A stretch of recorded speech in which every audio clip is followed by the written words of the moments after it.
It's Gorman in the morning with Fletcher and Ryder. Now, 92 KQRS.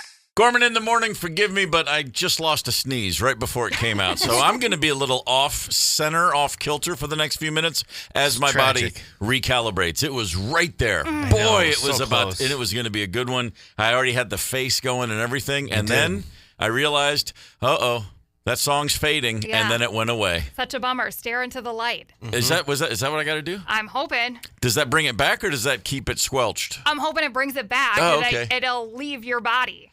All right, I'll let you know. You know what? If it comes back, we'll all know. I won't turn the mic off. Great. I'll share the joy with everybody. If you could turn your head that way a little bit, okay, I can do that. Yeah. I can definitely adjust the vector, as they say. It is Wednesday, October the 8th. Guten Morgen, one and all. Paul Fletcher. Hi. I was trying to find an awesome day for. Well, you know what? It's National Hero Day, so we'll just dedicate today to Steve. I was thinking more along the lines of a hero sandwich, but I'll take it. Oh. Ryder? Yeah. Let's go big or go home. I mean, you don't get any bigger than this. Go big or go home for National Hero Day. Yeah, sure, you know. All right, well, as long as we've got our marching orders, we're already going big, so let's get to some headlines, Paul Fletcher. National Pierogi Day, too, for what it's worth. Those are delicious. Are you serious? Yeah. Dude, that's legit. Oh, Yeah. that is so legit. Yeah. Hello, forget Taco. Grammar Chucks. I'll see you in about 5 hours. Yeah, forget Taco Tuesday. It's all about Pierogi Wednesday, friends. Yeah. A new forecast from AccuWeather is calling for exactly what you've been asking for, Steve. An intense, stormy winter in Minnesota. Bring it on. They say, quote, cold air will take hold early in December before easing in January when a brief thaw is likely. With the absence of an Arctic dry air mass, there may be more opportunities for snow. By February, winter is forecast to return in force, with frigid air expanding across the central and eastern U.S. Yeah, let's go, man. These last 2 winters have been a drag. They have been. Give me the snow, baby. You know, we can chat more with KSTP meteorologist Matt Surwey is coming in tomorrow to play Rank You Very Much with us. Very I'm sure nice. he'll have all the ins and outs on what the winter is really going to be like. Excellent. Yeah. I mean, I'm never going to complain about mild temps, but you've been asking for it. Let's get after it. Let's get cold and snowy. I'm ready for snow. I came here for snow. Mm-hmm. Yeah, game on. The FAA says the control tower at California's Hollywood Burbank Airport, this seems almost unimaginable, was unmanned 2 nights ago due to staffing issues during the ongoing government shutdown. Mm-hmm. Flights could still take off and land, but pilots had to use procedures typically followed at small airports like regionals without control towers. Air traffic controllers have to work during the shutdown, but aren't being paid, and they're starting to call in sick. A dozen FAA facilities experienced staffing issues yesterday as flight delays and cancellations worsened due to the government shutdown. More than 3,200 flights, according to FlightAware, were delayed yesterday. My wife is in Nashville this week taking care of some business. She had to go back to our former hometown. And yesterday at 2:30, the tower in Nashville said, hey, sorry, we're just not going to be able to get everybody in or out. Slowdowns for the next, we don't know how long. And she's already like, she's got notifications for her flight back on Friday. He's like, sit tight. Uh-oh. We don't know. So she might be down there a while. Wow. Yeah. Rent a car. Fun. Good Lord. Bruce Springsteen's classic 82 album, Nebraska, will see an expanded edition. It's going to feature the legendary Electric Nebraska session with the E Street Band that was ultimately scrapped for the 4-track recording in a room version. My favorite Springsteen album. As well as many never before heard and previously undiscovered recordings from the 6th album. I love every song on that record, and the idea of Max Weinberg coming in and pissing all over it with that drum set of his just really bums me. I have no interest in Electric Nebraska. Apple's latest iOS 26 update adds a new feature that lets you ask someone why they're calling before you even pick up. The new, quote, ask reason for calling feature. Oh, hell yes. It's kind of like having your own receptionist. When someone who isn't in your contacts calls, your phone automatically answers the call with a polite automated message asking for their name and reason for calling. The caller is placed on hold while their response is transcribed to text and displayed on your screen, letting you decide if you want to accept, decline, or ask for more information. Man, oh man. I can always tell when there's been another data breach / drop because I start getting spam calls like nonstop. My wife and I both in the last 2 weeks, every day, at least a half a dozen calls come in. And they leave it's the voice message where the guy, I don't know who falls for this, but he's acting like he's just calling back. Hey, Steve, I just realized one thing. This is Liam in underwriting. The $120,000 loan at a payback of $412 a month is just about set to pop. I need one more piece of information. And they come in nonstop. Yeah. So this feature, Wow. sure, this way, it's one more thing before I hang up on the call. Yes. Which is, you tell me why you're calling and who you are. Yeah, it'll come in handy for the 1 in 45 calls that you get that's actually someone that you don't have in your contacts. If anybody wants to borrow money from a number in Las Vegas, just let me know. I got that number in my phone. Okay, fantastic. Yeah, Thank someone you. in Vegas wants Appreciate to give it. me money. I might need it. Sure. So. Minnesota lost one of its few IMAX theaters earlier this year, but that's okay. Another is coming to fill the void. Nice. As Imagine Entertainment unveiled yesterday that it will open the largest IMAX screen in the state at their Lakeville location. The screen will feature 4K laser projection and multi-channel sound. It'll make its debut December 19th. Ew, for the release of Avatar: Fire and Ash. Could have done without that. Anybody ever been to Lakeville? Sure. When it was, it wasn't a Carmike. It was something else when they put that movie theater in there. Okay. Was that CMX down there or no? I don't remember. Okay. The very first time I got pulled over for a speeding ticket, I was taking my cousins to see a movie at the movie theater. Nice. Yeah. How about that? By the way, guess what came in the mail yesterday to this owner of a car that his daughter drives in the state of Virginia to college? No, really? A speeding ticket with the photo of the car. No. Comes in it's like, well, there's no denying what that car is. 50 and a 35. Oh, yeah. That's egregious. Yeah, it's egregious. First ticket ever.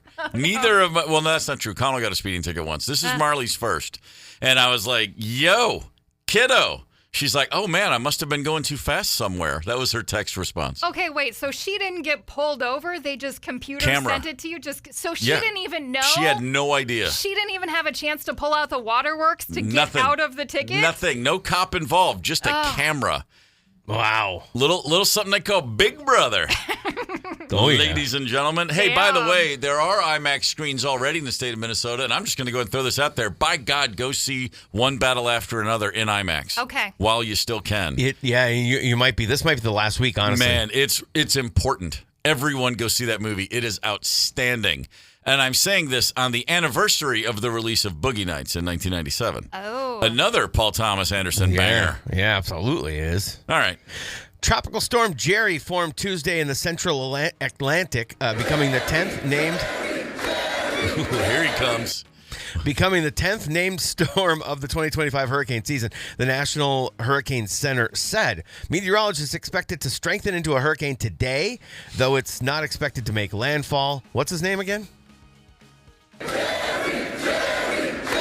Emerges amid a season already marked by hurricanes Humberto and Imelda and continues a run of active storm development. The Gorman family did want to thank those in charge for naming a storm Imelda this year that we lost my mom, the great Saint Imelda of Detroit, Michigan. Dude, that was a nice little touch. It was the first thing I thought of when I saw the name Storms for the year, because I know your name's Steve. I don't know how much you appreciate somebody like Imelda getting something named after them. Absolutely. It was very cool. There's only been two. Now there's three Imeldas in history. There was Marcos, Gorman, and now a Storm. So, I mean, I've been waiting I guess Imelda May made a few movies. It's not a name you see very often. No. The 1991 Rolling Stones concert film Rolling Stones at the Max is heading back to IMAX theaters. Just in time for our new IMAX theater we're going to get. From what year? 91. Okay. The movie was the first and only concert film shot with IMAX cameras, featuring performances from the band's 1990 Urban Jungle Tour of Europe. Rolling Stones at the Max going to return to IMAX theaters December 10th. Okay, fair enough. And you know what? If there's traffic the day that comes out, maybe you can skip it, because we're getting closer to a world with flying taxis. Oh, please. With companies like Joby Aviation and Archer Aviation gearing up for commercial launches in the next few years, electric vertical takeoff and landing aircraft are engineered to zip passengers around across cities in minutes, skipping traffic and cutting carbon emissions. The FAA is already trying to figure out how to safely allow these new vehicles to get into and out of busy airport areas in places like New York and LA. If I'm going to get into a flying taxi, I want to be in like Topeka, Kansas. I don't want to be anywhere near New York City or Chicago or LA or even Minneapolis, St. Paul for that matter. But the thing is those are the areas that these are going to be the most needed. Yeah. If they actually ever come to fruition. Man. In those tight areas. Let my grandchildren figure all that out. Yeah. No, thank you. Fair enough.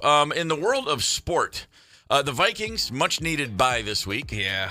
The Loons are sitting in third place in the West, 1 game remaining. LAFC has 3 games left and are only 2 points behind, so I imagine the Loons will finish the season in 4th place as LAFC is playing some really good soccer right now. The Wild opener Thursday night in St. Louis. Tomorrow. Come on. Go. There was hockey on yesterday, and I lost my mind. It was Last night, the Florida Panthers, in defense now of Season 3. They're 2-time reigning champs. Yeah. They beat the Blackhawks. You got to like that part of it anyway. They beat Chicago 3-2 to launch the season. They raised a banner before the puck drop.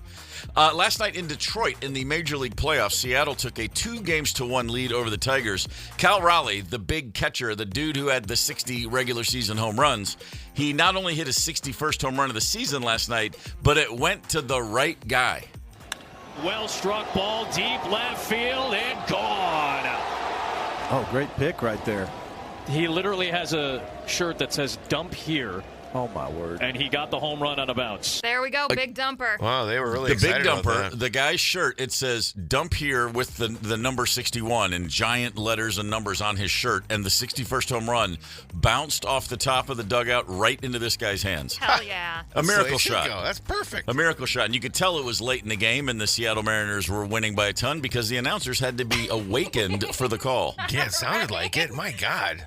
So real quick baseball note in history. It was this day 69 years ago, which is a really long time ago, 1956, but this still rings out. It's kind of astonishing. Don Larson of the New York Yankees threw a perfect game in the World Series. Oh, no It was way. on this day. Holy cow. Yeah, very cool. New York Yankees versus the Brooklyn Dodgers. Man, that would be great if the Dodgers had never left Brooklyn and they still competed. This was a 7-game series. The Dodgers won the first 2, and then the Yankees came back and won 4 straight. The Yankee pitchers had 5 straight games where their starting pitcher threw a complete game. Wow, really? Boy, that was the good old days, huh? Yeah. But again, Don Larson, a perfect game in Game 5 of a World Series. Only happened once. I don't think anybody's ever even come close to a perfect game in a series. So, well done, Don Larson. Really cool. And a year later to the day, the Dodgers announced they were leaving New York, Brooklyn that is, for Los Angeles. And if you go to Brooklyn, New York today, you can still find people who are still really bummed. angry about Yeah. it. Trust me. I bet. Hey, I see that water tower, Maple Plain. You can't do? hide that thing from me. Mm-hmm. They got a cool water tower out there. Oh, really? Yeah. Cool name, too. I mean, another one of those really deep names. They were named after a plain full of sugary maples. Oh, really? Yeah. Fair enough. Yeah. Nice lake, too. Yeah, they got really? it all. They got good stuff there. God, that's Well, they got to hold that extra water somewhere, and it's in that tower. I'm here to tell you. Great lake, great water tower. What more do you need? Gorman in the morning. Coming right back. 92 KQRS. Streaming from 92KQRS.com. Gorman in the morning is back. 92 KQRS. Gorman in the morning, Minnesota's 92 KQRS. Next time you're going somewhere and you get on that airplane, right before takeoff, as the plane's taxiing, generally speaking, they'll dim the lights. Yeah, everything gets. They'll lower the lights. It gets darn near dark in there. Yeah, are they saving power? I always imagine they're just trying to tell you, just go to sleep. We don't want to have to give you peanuts and crap. Just setting it up for my nap. Just knock it right off. Yeah. And generally speaking, it works for me because I'm almost always asleep before takeoff. I have a Pavlovian, I get in, I shut down, I completely decompress, and I go to sleep. You're very lucky. Very lucky. You are. I sleep better in an airplane seat than I do at home sometimes. Oh, I sit down, I put the seatbelt on, What? I put on sunglasses, and I am out. That's crazy. You know what? You're tall. I'm oot. That's crazy that you can get comfortable enough. It's part of. I think it's probably because I'm not comfortable, and I've learned over the years. I traveled so much in the 90s. The first few years of the 90s, I was flying a great deal, and usually on a lack of sleep and adrenaline and a hangover, and it just really helped to know, well, for a couple hours, no one's going to be able to get a hold of me, and I don't know, and I just taught myself how to do this. Anyway, long story short, I'm always good. So a lot of times when they dim those lights, I'm already out, so it really doesn't matter. But here, anyway, all this to say, the airlines are not dimming the lights for you to relax you, to make it more comfortable. They're not doing that so you can see the little movie you're watching on your phone, which is not the way any director ever intended their work to be seen. They're not doing it for those reasons. Okay, why? They're doing it for this reason. In case of emergency, because we all know there's only 2 times you really need to worry about a flight. That's taking off and landing. Yep. That's the hard parts. They dim the lights ahead of time, hoping that your eyes will adjust to that type of light in case it all goes awry, and then you suddenly find yourself needing to know where the exit lights are. Oh, what? Yeah, they need emergency lighting to be more visible. They want you to be able to feel and see your way through a plane that might be a little darker after it's gone down. They're doing all of this so my eyes can adjust. Yes, they want your eyes to adjust. That's insane. In case of emergency. And Wow. 99.9999% of the time, you just think, oh, they're just helping me go to sleep here. Yeah. But every now and again, something might go awry at takeoff or landing, and they want your eyes to be adjusted to the dimmer light. I always thought this was a relaxing, calming comfort thing, and it's the exact opposite. Well, it will be now. It It will be now. See, now, next time you're on a plane, you'll think of this, and you'll go, this is so thoughtful that they're helping me prepare to be more prepared for an emergency. Yes. See? That's nice. Safety first. Thank you. I'm suddenly Thank you, going to all start airlines. sweating. Yeah, I'll start sweating and so panic. listen, fly fun. That's what I always say. Have a good time. Yes, Fly the high booth is is more for like your it. comfort. Don't worry about it. Based on what we've already learned from the news today, none of us are taking off and going anywhere anytime soon. Who needs pesky tower people? Who needs air traffic controllers? Those planes fly themselves. What do we need air traffic controllers for? You ever see Pushing Tin? Oh, Cusack, yeah. Billy Bob. Oh, yeah. Yeah, that'll make you feel great about the aviation system in this country. Well. Between that and Breaking Bad, it's like, what? Why do we ever trust this situation? It is the safest way to fly. Don't yell at me. I fly all the time. It's okay. I'm winding myself up. About a month ago, Rosemary and I were in L.A. We went out there to see our son, who lives there now, and then we went to see Oasis together. It was a great weekend. We had a really nice trip. My kid lives in Brentwood. He's in a rundown house with 3 other young men, the way you're supposed to do it when you're 25 years old. 100%. And we were driving on San Vicente Boulevard, as you do, and there's that Sinclair gas station that's been there forever with the Sinclair dinosaur, the fiberglass dinosaur in the parking lot. It's a very famous artifact in West Los Angeles. Fletcher, you said you know of this dinosaur. You've seen it. I dated a gal, a long distance thing, and so I was in LA off and on for over a course of a year and a half. But it's still, that's only a few times I've been there. Yeah. Still very familiar with the dinosaur. The same thing happens every time. You're like, hey, there's that Sinclair gas station. Why is that still here?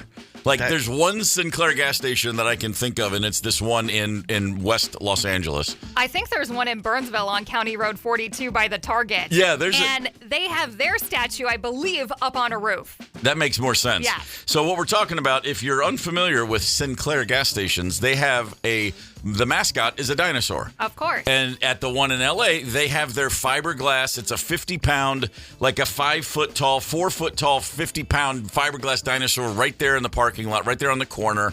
And its name is Claire. And it's a bit of a mascot for the entire neighborhood, not just for Sinclair. Right. And a couple days ago, in the middle of the night, with security cameras rolling, some dudes stole Claire the dinosaur.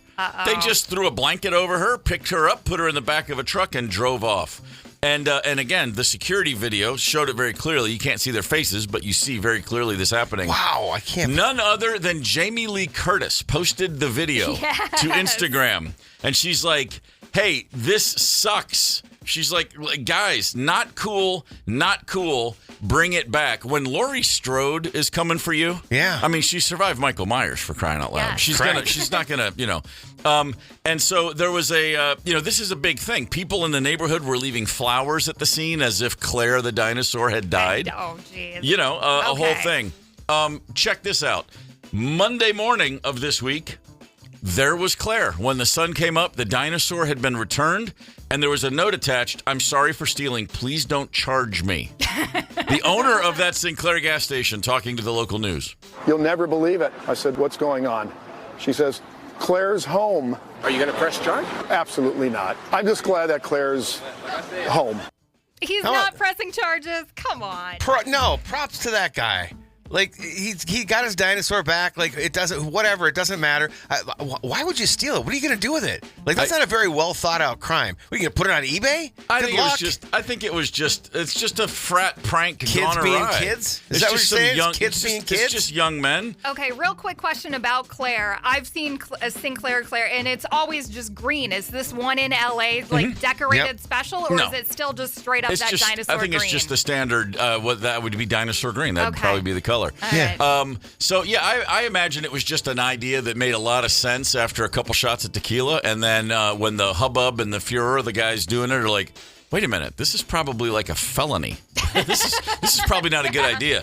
Listen, you might think it's just a dinosaur, but if we all know one thing, don't mess with big oil, and they're behind all of it. So, all that to say, this reminds me, Claire being a bit of a mascot. It's almost like a Brady Bunch episode when you steal the other team's mascot. You bring a goat home and you're like, so I'm just curious if there's ever, this sort of thing. I do think it was a prank that got a little out of hand, and then they realized, like, well, this doesn't look like a prank. It looks like a crime. Let's get out of here. Let's not go to jail over something that was funny at 2 a.m. My high school, we were the Blazers, and so we didn't have a mascot, but we did have a cheerleader that would dress up like Daniel Boone, like the coonskin cap and the whatever you would call those brown clothes that Daniel Boone would wear. Blazers, like the Trailblazers. Like Trailblazers. Okay, I was thinking jacket. That's not inspiring fear in the hearts of your enemy. No, the Trailblazers, and so there would always be somebody, and they'd have like a prop long rifle and the coonskin cap, and then just basically like deer pelt pants and coat. Would it have the brown tassel? Yeah, the tassels. Daniel Day-Lewis in that movie where he says Kentucky, whatever that movie was. That where he's an Indian guy. So that's what our mascot looked like. And when I was a junior, before a big game, the mascot costume went missing. Uh-oh. And it was like, wait a minute, hold on. Is this like a good old-fashioned high school prank? Did someone steal the mascot costume? Hell yeah. And it never turned up. Like, we never found out what happened. I'm a senior a year later, and I was working on the custodial staff as an after-school job, and so I had keys to the whole joint. And one day, while going through the janitor's closet and digging through the bins, I found it. Someone had just put it in there and then forgot, and it was never found. The janitor stole it? No, whoever was doing the job before me, they had moved on. But it was just back under, it was in a box, tucked away near all the pink goop you cleaned up vomit with. And I was like, wait a minute. This wasn't a high school prank. Someone just put this box in the wrong closet. And talk about a hero's welcome. When I walked out with that thing, and of course I was accused of having planted it in the first place. Wow. That's how that goes. Yeah. Checks out. Any pranks gone wrong? Any high school mascot type, anything like that comes to mind? 651-989-ROCK. So I've got one. And this is as good as it gets in the state of hockey. Mm-hmm. Everybody loves a good rivalry. Sure. It's well documented. I'm the hockey guy, but I'm not sure I've shared here that my dad is from Roseau, which is 10 miles south of Canada. Okay. It's one of the, seriously, this isn't like favoritism. It truly is one of the great hockey towns in all of the country. Sure. A bunch of the guys from the USA Olympic team, 1980, right? That's all up there. That checks out. So 20 miles away is Warroad, also one of the great hockey towns in all of America. Yep. Guys from the 80 Olympic team. Yep. And so I've been lucky enough as the hockey guy to befriend a couple of these guys. Dave Christian, one of them, Christian Brother Hockey Sticks. Mm-hmm. Dave Christian, he played for the Warroad team in their rivalry with Roseau. And he said it was a super cold day. Roseau came to Warroad. They had to keep the bus running because it was so cold. Right. A couple of the guys before the game snuck out, put a pig carcass underneath the seat above the heater in the bus and on Rozo's bus. I like it. So after the game, they get home to drive. He's like, and we beat them. So they had to drive back to Rozo in a pig stinky bus. There's just not enough pig carcasses. When you need one, I never have one on hand. It's important. You got to plan ahead. It's like when you're going to get Indian takeout, you got to go find the Indian beer ahead of time and cool it down. It's just like that. Am I the only one that thinks of these things? Where's a pig carcass? Where's a pig carcass when you need it? We don't think we can get pranks like that. You get in trouble if you try to pull something like that off today. 651-989-ROCK. I'm looking for any good old-fashioned pranks like that, Ryder. I'm still traumatized by this one that happened in my neighborhood, I think like 3 or 4 years ago. Do you guys know Fancy Ray? Yeah. I freaking adore Fancy Ray. There was a giant mural and like the ultimate pitch man. He was in a Taco Bell Super Bowl commercial. Okay. There was a giant mural of Fancy Ray on the side of a building on like, I think 31st and Lake. Somebody stole it. This sucker is probably like 5 or 6 feet high. Wow. Giant picture of his face. Absolutely gorgeous. Like years ago, I put it on my Instagram and it hasn't been returned yet. Oh, it is still hanging out there. I know somebody's got it in their garage. Oh, okay. Yeah. By the way, I know who Fancy Ray is. I didn't know him, but I know him. Yeah, I'm like, oh, of course I know that guy. You cannot miss him. I saw him at a Cub once, and like he goes out in the outfit and everything. Oh, really? Yes. Very strong. Yes. Tomorrow, Thursday, October the 9th. Hey, that's John Lennon's birthday. Tomorrow, October the 9th, and Sean Lennon's birthday. How about that? Oh, no way. His kid was born on the same, they had the same shared birthday. That's nice. Let's see, where was I? Oh, I will be in Eagan at the Bald Man Brewery. We're going to head down there, Gorman in the morning, and a few of our friends from KQ. Yeah. 5:30 p.m. we will be there, if not sooner. You know, we've talked about this going way back to when we started. I've never had a Juicy Lucy. The hardcore Minnesotan never had a Juicy Lucy. Right. I'm told. Oh, you haven't? No, I've never tried one. Geez. Okay. Is it true that Matt's Bar is going to be there? Matt's Bar's food truck is going to be there. Wow. I predict it will sell out, so you're going to want to roll in on time to this one. Yeah, they're going to have to bring in extras, I would imagine. So not only can you enjoy the wonderful beverages from Baldman, but the Matt's food truck will get there. You get your Juicy Lucy going. We're going to hang out for a good bit. We'll have a lot of fun, though. There will be live music, I do believe, and it's going to be a good time. And here's the whole point: why don't you join us? Come on down. Let's hang out and see. Let's have a hang. Let's go have a hang, and let's see if we can all. You know what we should do right now? Let's just go ahead and commit. Let's all eat as many Juicy Lucy's as we possibly can. Let's just keep on shoving them down. Okay, just a thought. I can do that. Steve, how many? You've had a Matt's Bar Juicy I have Lucy. several times. How many do you think you could eat in one sitting? Is 2? I think is the answer. I could do 2. I could absolutely do 2. Are they big? They're just right. Okay. The me of 35, 40 years ago could have put a feed bag on me and gone all day long. I look back at what I used to eat as a college student and with horror at the all-you-can-eat starving student buffet scene in my college town. Yeah. Oh, my God. It's survival mode. You got to do what you got to do. Yeah, absolutely. These days, no. I would do 2. I would enjoy every bite, and then I would regret it. That's how that works. Much healthier way to live. That's right. Allow regret to color the palette of your food choices. Great. That's what I've learned over these years. So that's tomorrow, 5:30. Bald Man, be there or be square. Gorman in the morning. Coming right back. 92 KQRS. Streaming from 92KQRS.com. Gorman in the morning is back. 92 KQRS. Let's see. March the 14th, 2026 at First Avenue. Yeah. Michael Shannon and Jason Narducci and friends, who have been touring around the world the last few years playing a bunch of REM sets, will be bringing their 4th album, Life's Rich Pageant, to life at First Avenue. This is a great band.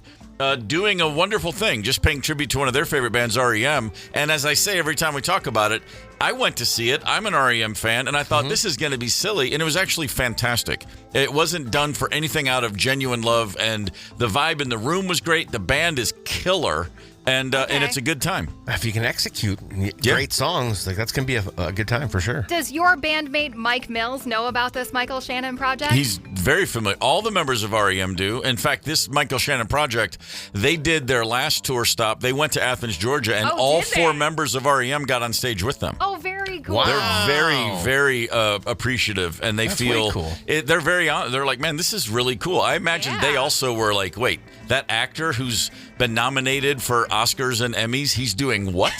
Michael Shannon is a spectacular star of stage and screen, and yet he's channeling Michael Stipe sort of in his own way and doing all these REM gigs. Very cool. No, the guys in REM totally signed off on it. They're like, this is actually really awesome. Nice. And so, when they played here, they did the Fables of the Reconstruction tour last year, or earlier this year at First Ave. I went to see it, and I took a video a little bit, and I sent it to Mike Mills of REM, and I said, great band, too bad they don't have any songs. And to which, of course, he said, hey, man, you can't win them all. All right, we are ready to play Beat the Jock. We got a couple of callers on hold. We're looking very forward, as per usual, which is sarcasm, because we don't like this game. All right, Alex. We love this You love this game. Yes. Alex, no pressure. You know what? We're going to play Beat the Producer soon. We're going to make it happen. I like that idea a lot. First up, Alex from Coon Rapids. Alex, good morning, sir. Hey, good morning. How's it going? Going great over here. We got tickets to a great gig at First Avenue on the table. The question for you right now is, do you want to compete against Paul Fletcher, or do you want to compete against me? I'll do Paul. All right, All Paul. right. Headphones Game off, on. dude.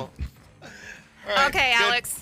You got 20 seconds to name as many of these things as you can. The category today is famous Minnesota foods, okay? Famous Minnesota foods. Are you ready?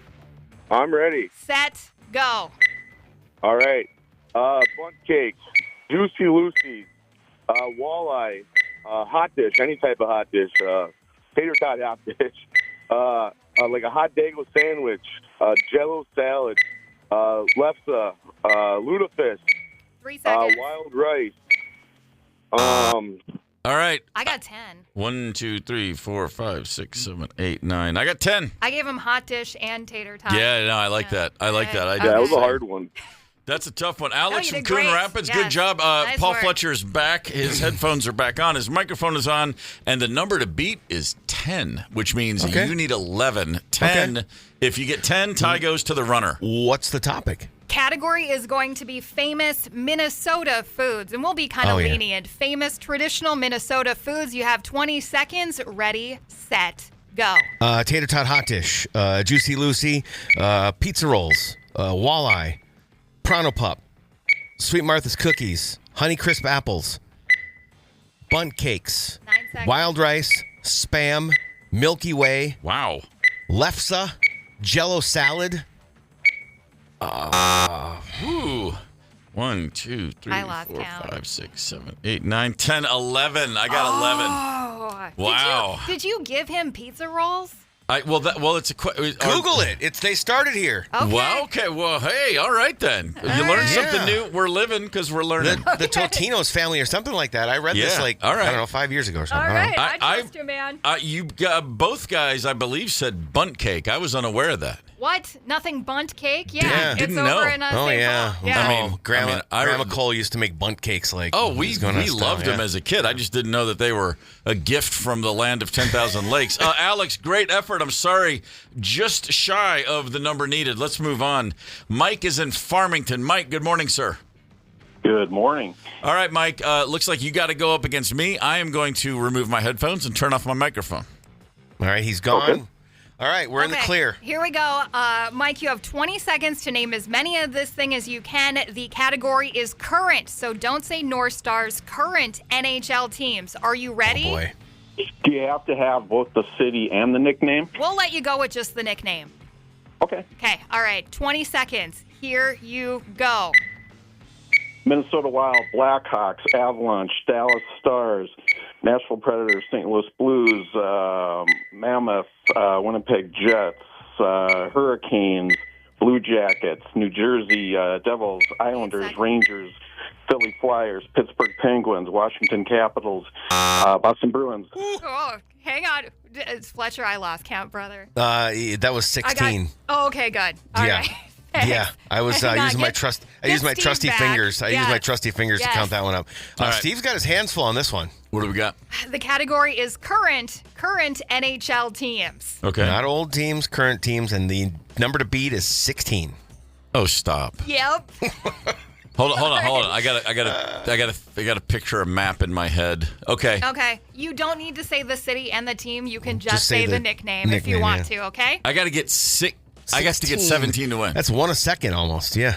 All right. Well, why even? I guess this is why they play the game. Let's see if the kid can do it. Ready, set, go. Wild, Blackhawks, Panthers, Red Wings, Canadians, Senators, Rangers, Islanders, Lightning, Maple Leafs, Sabres, Bruins, Penguins, Capitals, Flyers. Oh, my God. Man. He almost got there. No. That had to be 15.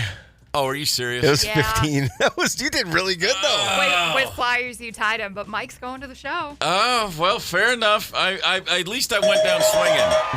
Dude, that was more than swinging. I'm impressed. Yeah, man. All right, Mike, well done. Mike from Farmington, you're going to see Jason Narducci and Michael Shannon and play Life's Pageant at First Ave March 14th. Well done, sir.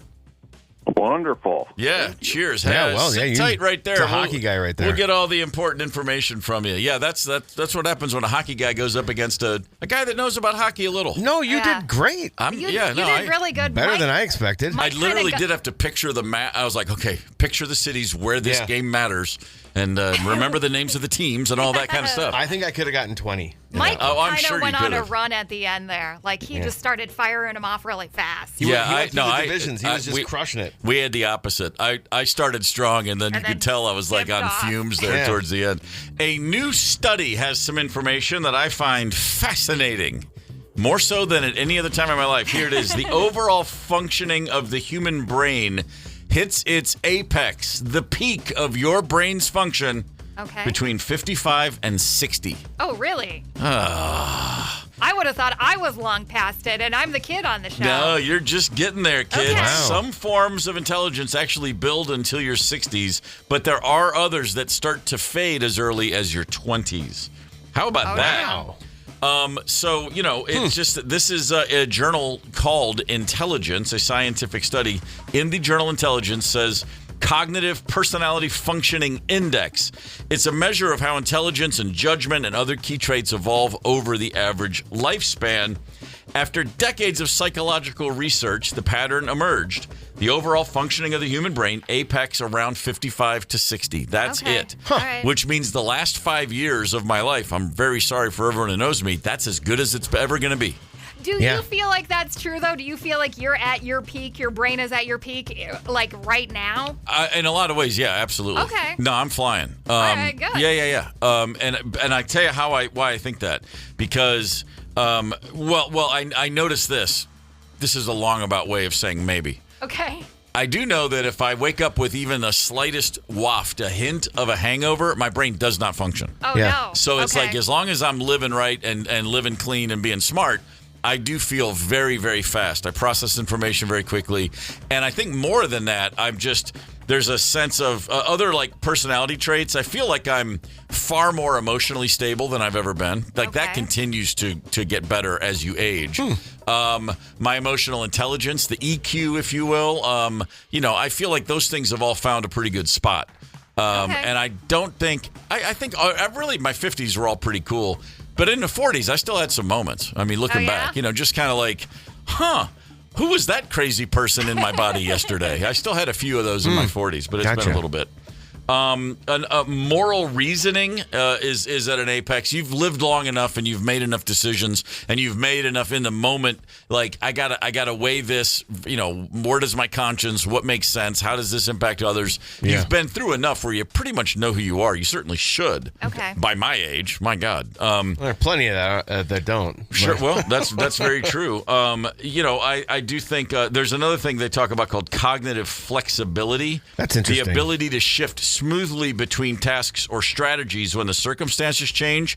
I'm feeling pretty good. It does say that fades with age, but I still feel like I'm pretty flexible. Or as my daughter would say, no, Dad, we have ADHD. So, you call it flexibility. I call it flexibility. You call it you can't stay focused. Whatever it takes. I like your silver lining point of view. That you're very flexible. Trying to be. Yes. Really trying to be. Prescriptions don't hurt. No, prescriptions are that's your best friend sometimes. That's right. You know how that works. Absolutely. All right. Gorman in the morning. As we roll along, all right, here we go. A Vietnamese restaurant in a town called McDonough, Georgia, which is just south of Atlanta. Okay. It's a suburb, if you will. Okay. Maybe an exurb if you want to get crazy and pick nits. Is that an outer suburb? Is that what that is? I believe that's what that is. Okay. A woman is in this restaurant. She has an 8-month-old baby with her. The baby's making a little noise, occasionally screaming, yelping, letting out baby noises. And a gentleman gets up, comes over, and says, "Hey, can you please have your baby be quiet?" And it led to a bit of a spat between the two. And, of course, as this is 2025, the mom posted the whole thing up in a TikTok video. So this gentleman here is telling me to tell my 8-month-old to stop screaming. Ooh. Because he has sensitive ears. I know it's loud, but he's an adult. He can leave. And he chooses not to leave. He's choosing me to tell me to take my baby out because he has sensitive ears. That's a lot of screaming. Child, sir. It's not me. I didn't do anything. You're causing this whole restaurant to have to hear our discussion. They don't want to eat that. They want to get their food. You came to me about my child, did you not? You can't remove yourself from this restaurant. No, you're disrespectful, you're entitled, and you're being privileged right now. I'm not responsible for the behavior, for the way that men have probably mistreated you in the past. Men? I'm a happily married woman. What are you talking about, baby? I'm 10 years next week, so no one has mistreated me. You've been disrespectful. Man. Whoa. Gosh. Oh, boy. Wow. Kicking it off. I can't believe that she is the one who posted that I know. video. It's kind of shocking. Listen, I'm more often than not, I'm on team baby in these situations because babies are babies. And it's a team game in life. Yep. Community, society, we're all on the same planet. We're all in the same game.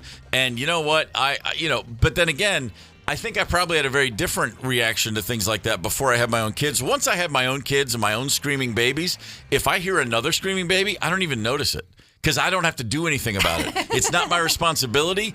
I will sit next to a baby on a plane happily. Right. And if that baby freaks out, I don't even care. I just put on the headphones. It's like, it's not mine. I don't have to work hard. I don't have to worry about how this impacts other people.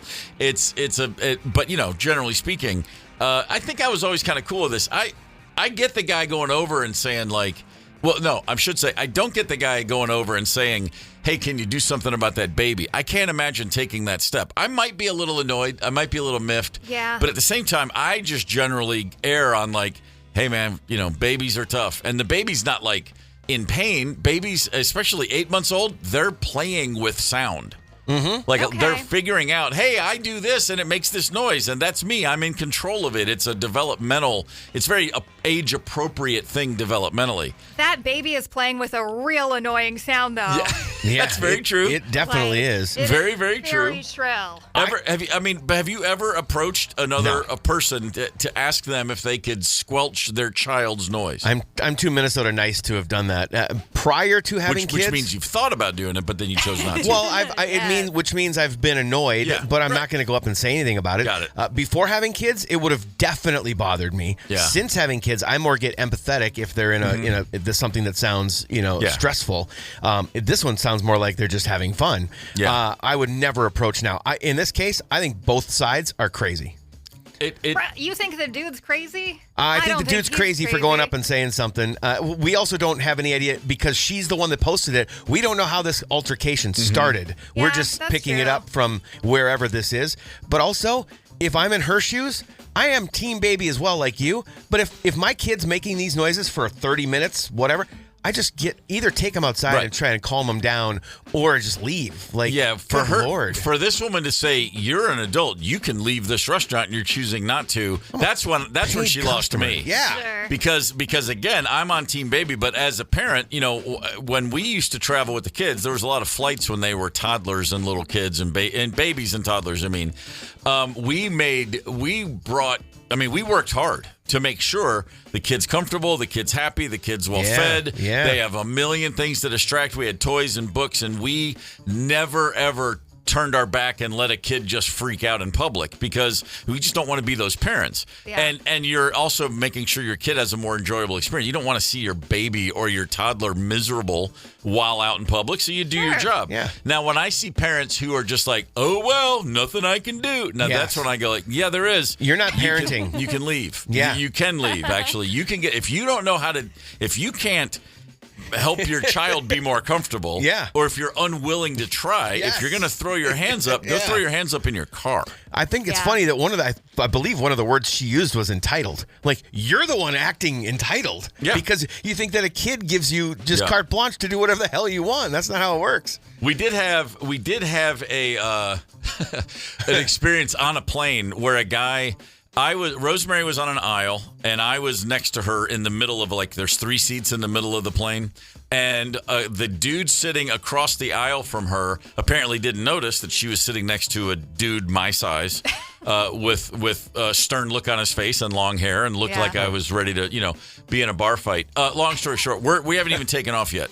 And Connell is probably a year old, and she's bouncing him in her lap, and he is making noise, but it's clearly happy baby noise. He's giggling and chirping, not screaming, but just, and a businessman with a laptop computer back in the pre-internet days. Very important. Basically, he looked across the aisle. He goes, are you going to do something about that baby's noise? And she looked at him and goes, what would you like me to do?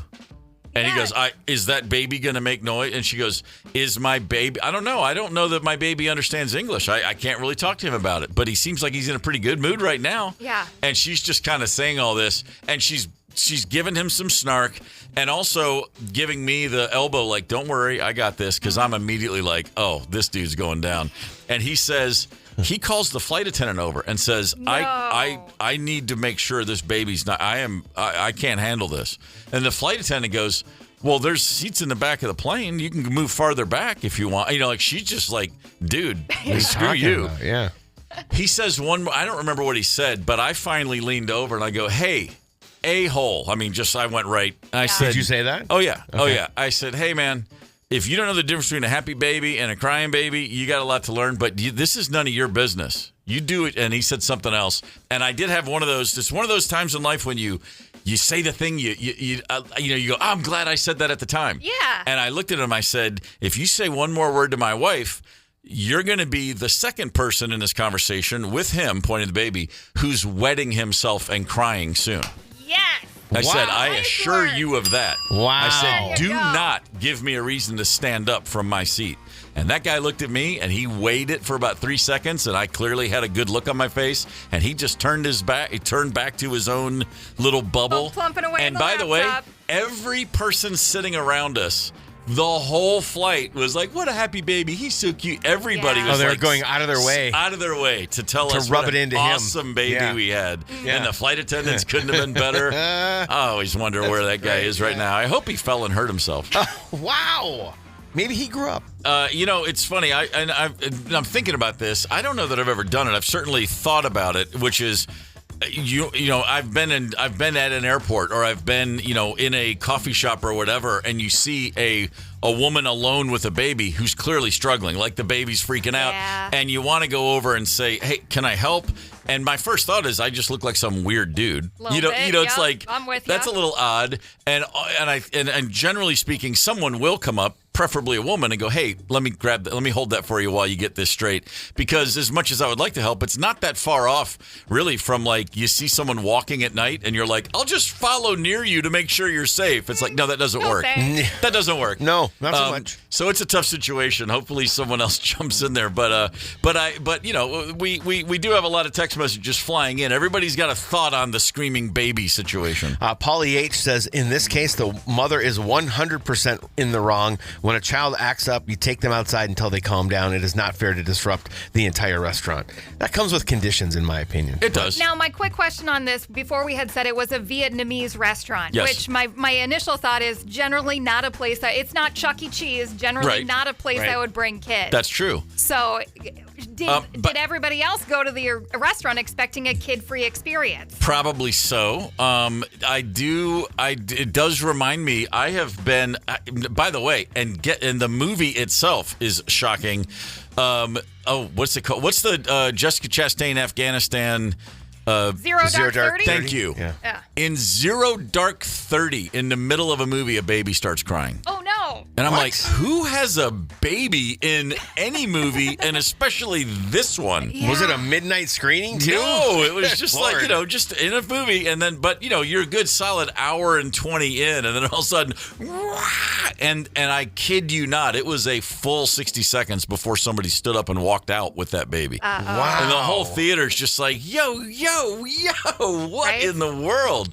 So, yeah, this is, but to your point, yeah, this isn't Chuck E. Cheese. It's not even McDonald's Playland.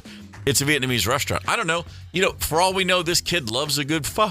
Yeah. Could be. Well, and we don't know what the family eats. Like, this is maybe like a place that they, maybe they want their kids to grow up eating, different like stuff like that. But again, Sure. 8 months old, you're just on a bottle. I'm not thinking about the food. I'm thinking about the environment. Yeah, for sure. Very good Yeah, point. I'm just saying reasons why they might be there. But yeah, totally. I'm with you anyways. Either way. So Gorman in the morning. Coming right back. 92 KQRS. Streaming from 92KQRS.com. Gorman in the morning is back. 92 KQRS. Gorman in the morning, Minnesota's 92 KQRS. Sinclair gas stations, their West Los Angeles location in Brentwood. Claire, their dinosaur, their fiberglass 50-pound, 4-foot-tall dinosaur was taken.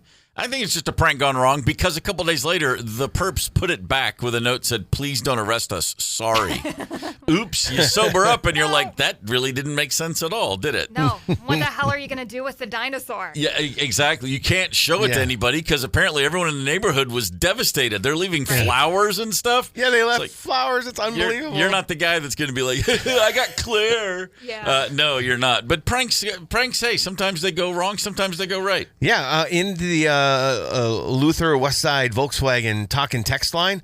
First of all, a lot of people wanted us to know about the Sinclair in Champlin. Very proud of that. Very proud. As well they should be. But Jennifer said it was the summer, back to the pranks. Jennifer said it was the summer between our junior and senior years, and me and some friends were screwing around with fireworks. We had bottle rockets that we would put down on the street and shoot at cars as they went by. Yeah. The one that I shot went from where we were into an open sunroof on a car a block away. Nice. When the car lit up as the bottle rocket went off, we all ran like hell. The guy came back chasing after us, but luckily never found us. Bullseye. Yeah, that's pretty great. You're not going to get that twice in a lifetime. No, and they had to go all the way to Wisconsin to get bottle rockets. Yeah, really. Oh, yeah, because they leave the ground. My parents would have never let me get away with that. One more. Not my prank, but happened in high school while I was a junior on senior prank day. They put super glue in the classroom door locks.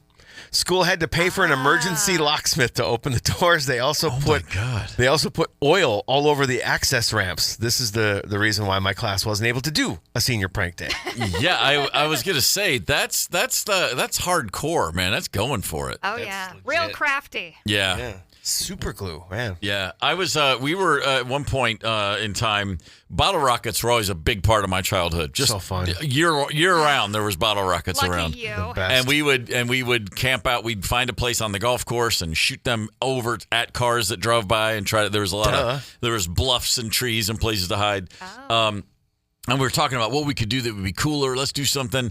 And I had one of those great ideas, and I was like, there's like 5 of us, and we're 10, 11 years old. And I'm like, let's do this. And it was the one when everybody stopped and went, are you okay? And this was my idea. Let's get the gas can for the lawnmowers, and let's just pour gas across the street. And when a car comes, we'll light it on fire, and they'll drive through the flames. Oh, my God. And everybody's like, no, Steve, you need to go home now. We're not going to do that.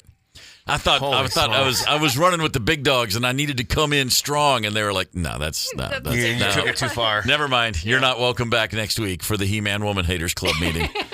Damn it. Okay, here's your last word for the day. Maura Quint is a writer. She's written for Harper's, The Atlantic Magazine, New Yorker, The Onion, done a lot of things. And I'm just going to read a recent post of hers on X. Okay. My kids said being a grown-up must be awesome, because you can eat junk food, and no one makes you get up in the morning, and you don't have to you don't have to take hot showers if you don't want to. And I didn't want to ruin it for them by explaining that what they are describing is just depression. It's pretty good. What do we got going on around here tomorrow on Gorman in the Morning?